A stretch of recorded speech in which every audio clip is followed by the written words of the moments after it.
है गुमड़ गुमड़ गुम गुम। और राजू तुझे भी बारिश में नहाना है तो जल्दी से छत पर आ जा, मेरी मम्मी ने मस्त वाले पनीर के पकौड़े बना रखे हैं, मैं तुझे भी खिलाऊंगा। सच्ची? आरव तो मुझको पकौड़े खिलाएगा? मैं अभी आता हूँ।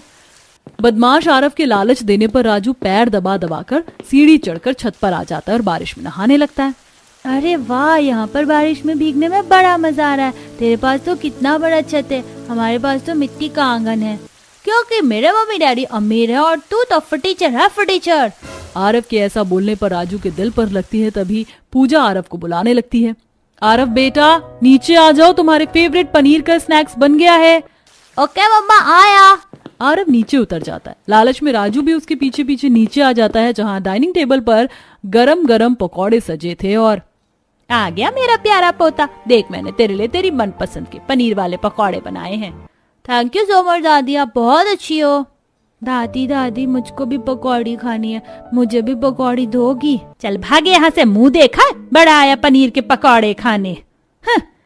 अरे कैसा पत्थर का दिल हो गया तुम्हारा विद्यावती, वो तुम्हारा खून है, पोता है। एक पोते को तुम सीने से लगाती हो और दूसरे को दुत्कार रही हो। दे दो एक पकौड़ा। अच्छा चल ले, पकौड़े खा ले। मोह खाकर विद्यावती राजू को पकौड़े देती है। तभी पूजा हाथ में से छीन लेती है। मम्मी, इस पकौड़े में आपके पैसे नहीं लगे जो इसे दे रही हैं, बल्कि मेरे पति के पैसे से आया है। और तू चल भाग यहाँ से, जब देखो कभी खुद आ जाती है। इतने सालों में खुद की दाल नहीं गली तो बच्चों को भेज रही है। पूजा का बर्ताव पहली बार विद्यावती को खराब लगता है। बहू, अगर वो तेरा बच्चा होता तो क्या तू उसके हाथ से इसी तरह पकौड़ा छीन लेती? मुझे नहीं मालूम था कि तू इतने छोटे दिल की निकलेगी। मम्मी जी प्लीज, ये शब्द तो आप पर सूट नहीं करते, जिसने अपने बेटे बहू को अलग कर दिया। पर मैं कथा भाभी नहीं हूँ, इसलिए मुझ पर दामन चलाने की सोचिएगा भी मत। पूजा का घमंडी रंग ढंग देखकर सास को खूब खटकता है। इसी तरह थोड़े दिन गुजर जाते हैं और पूजा अपने कमरे में पेंट करवाती है। अरे बहू, तू अपने कमरे को रेनोवेट करवा रही है तो मेरे भी कमरे में करवा देना नितेश से बोलकर।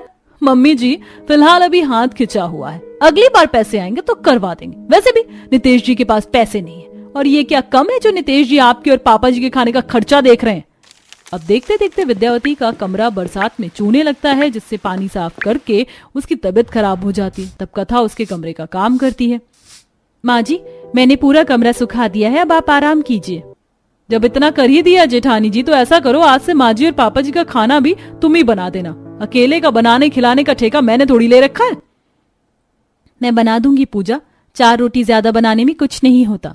उस दिन कथा अपनी गरीबी के अभाव भरी रसोई में से सास ससुर के लिए पूरी, छोले, पुलाव, सब्जी बहुत कुछ बनाकर उन्हें खिलाती है। धीरे धीरे दोनों बहू का बर्ताव विद्यावती की आंखों के सामने साफ हो जाता है। तभी पूजा, मम्मी जी आरव बड़ा हो रहा है, उसे भी पर्सनल स्पेस चाहिए, इसलिए आप जेठानी जी के पास नीचे शिफ्ट हो जाइएगा। उनको भी बार बार जीना नहीं चढ़ना पड़ेगा। यहाँ फिर मुझे आरव के लिए नया कमरा बनवाना पड़ेगा ऊपर। पर बहू, इस मकान की जड़ ज्यादा पुरानी है, इसके ऊपर और कमरे बिठाना ठीक नहीं होगा। फाइन मम्मी जी, फिर मैं और नितेश यहाँ से शिफ्ट कर रहे हैं। ये सुनते ही विद्यावती की आंखों में आंसू आ जाते हैं। क्या कहा? तू मेरे बेटे को मुझसे अलग कर रही है? नितेश बेटा।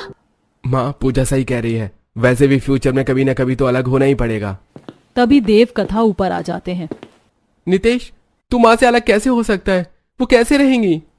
देवरानी जी, परिवार में जुड़कर रहने में जो सम्मति और खुशी है वो अलग होकर नहीं। हाँ तो आप रहो, किसने रोका है आपको? मामा, हम दादा दादी से अलग रहेंगे। कल को जब मैं बड़ा हो जाऊंगा तो मैं भी आप दोनों से अलग रहूंगा। ये सुनकर पूजा की आंखों से आंसू छलक जाते हैं। आरव बेटा, तू मम्मी को छोड़कर कहाँ जाएगा? मम्मी कैसे रहेगी? देखा पूजा, अपने बेटे से अलग होने के ख्याल से तुम्हारा मन कांप गया, जबकि आरव अभी 5 साल का है और देवर जी, जिसे माँ जी ने 25 साल अपनी आंखों के सामने रखा, तुम उन्हें दूर कर रही हो। बहू मुझे माफ करते, मैंने तुझको नीचा दिखाया, लेकिन भूल गई थी कि गरीब घर की लड़कियां ही परिवार को जोड़ कर रखती हैं। कथा के आईना दिखाने पर नितेश और पूजा अलग होने का ख्याल छोड़ देते हैं और वहीं सास नीचे का हिस्सा मरम्मत करके पक्का करवाती है।